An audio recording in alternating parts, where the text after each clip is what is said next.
Cancer journey sharing. Phase of remission, breast cancer, 5 years.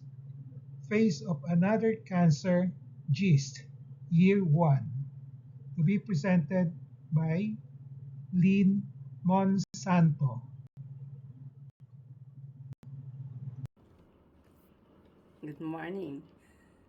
I will not die but live, and I will proclaim what the Lord has done. Psalms 118, verse 17. I am the first to have cancer in the family, meaning I am not genetically predisposed. I keep a healthy lifestyle. I eat healthy. I bike. I dance. Occasionally go to the gym and maintain an active lifestyle. I don't drink. I don't smoke. I don't expose myself to toxic substances. I avoid toxic people and toxic substances like the plague. But grief is a beast. Unannounced, it came knocking me down. I had cancer. Not once, but twice. I was first diagnosed with stage 2B breast cancer in June 2019, barely a year after my youngest son, Kevin, died of complications of lupus. Dr. Ray Hosson performed a modified radical mastectomy in August 2019. I didn't undergo chemotherapy. I feared chemo because my dear Kevin became half paralyzed immediately after his first chemo treatment and totally paralyzed after his second chemo treatment. It went downhill quickly for him after these treatments, and he eventually died of sepsis due to hospital acquired bacterial infection and pneumonia. Naturally, I was averse to chemotherapy.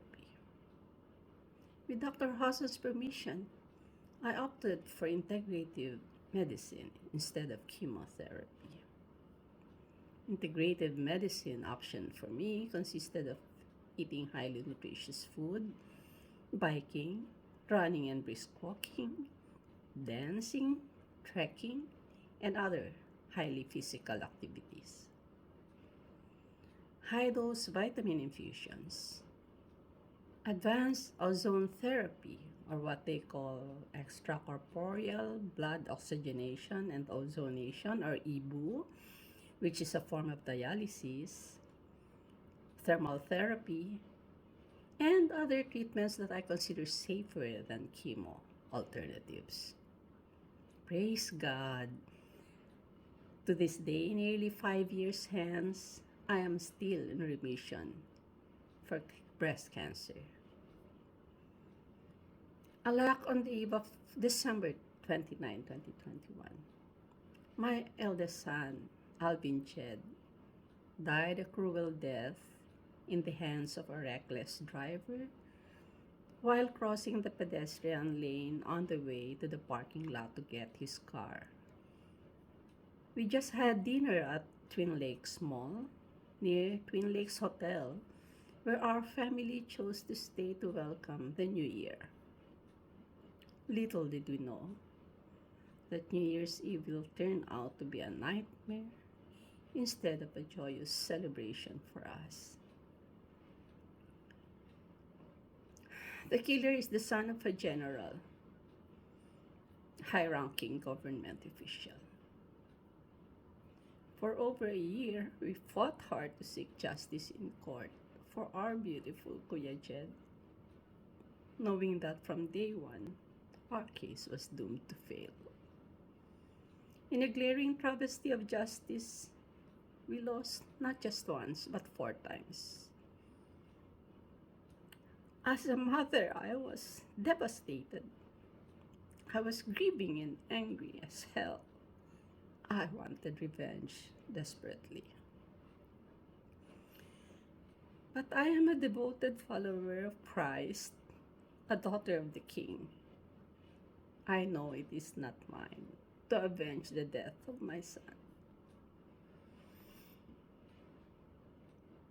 So instead of wallowing in pain, I buried myself in work, taking on more consultancy assignments and traveling from one project destination to another as often as I can. I didn't realize that my coping mechanism was taking a heavy toll on my health. In October 2023, I started feeling a dull, persistent pain in my stomach. However, routine blood works, x rays, ultrasound, and tumor markers showed nothing conclusive. By December, I could barely eat, and my weight dropped from 51 kilograms to 33 kilograms. An endoscopy showed a 2.5 centimeter tumor in my stomach. Based on the biopsy, my oncologist concluded that it was low grade cancer bordering on benign. However, I got weaker and weaker by the day, and on January 29, I was rushed to the hospital, weak and burning with fever. For nearly 2 months in the hospital, it was touch and go. I found myself staring death in the face with a final diagnosis of stage 4 gastrointestinal stromal tumor. It has metastasized to my liver. The CT scan showed that the tumor in my stomach has grown to 3.5 centimeters within a month, and the tumor in my liver is now 13.5 centimeters, which occupied 75% of my liver. Surgery was not an option. The only option, considering that I was 64 years of age, was oral chemotherapy. My uncle put me on imatinib. My doctors say it is a wonder drug. But I say, my God did wonders. God, the Lord Jesus Christ, touched my frail and failing body as I lay in the hospital bed. The Lord Jesus was there with me all the time, never leaving me, but holding me so close I could hear his heartbeat. His gentle embrace hushing away my fears. His words and his very presence assuring me that I will not die of cancer, but I will die of a ripe old age. In the face of death, God walked me through all my traumas, gave me the grace to forgive and even pray for blessings for all the people who have hurt me, including my son's killer. I was able to beat death. I was discharged from the hospital on March 14. I got better each passing day, and soon my strength was restored and quickly renewed. By June, the tumor in my stomach has flattened, and that in my liver has shrunk to a mere 8.9% of its original size. My recent PET scan, just 2 weeks ago, confirmed that the tumor in my stomach is totally gone and that in my liver has shrunk some more. All my blood works and tumor markers are now normal. All praises and glory to God. I come before you today as a living and breathing testimony that God is good and that He is true to His promises. Just as He promised me in Psalms 118:17, I will not die but live, and I will proclaim what the Lord has done. I am still on oral chemo and may not be cancer free yet, but this I embrace as my new and only truth. Cancer is not the big C. Christ is.